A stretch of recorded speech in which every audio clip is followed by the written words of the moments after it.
Aplikácia parotesných pások Isover pomôže vám s tým praktická potlač s meracím pásom. Pásku zvládnete aj odtrhnúť, ale jej okraj nebude rovný. To môže spôsobiť zbytočné komplikácie pri riešení detailov. Isover Vario Extra Tape.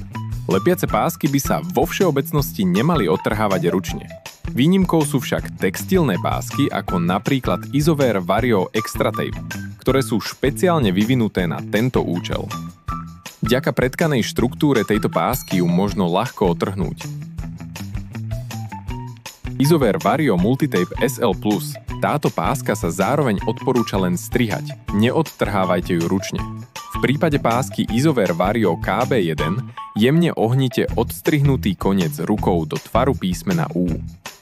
Pozor, aby ste pásku nezlomili. Prstom druhej ruky prejdite po hrane pásky. Krycia vrstva sa tak ľahko odlepí. Isover Vario Extra Tape sme vylepšili. Môžete ju tak pohodlne odlepiť, pretože páska nesiahá až po okraj krycej vrstvy. Páska Isover Vario Multitape SL+, je rozdelená na dve polovice. To oceníte najmä pri riešení detailov.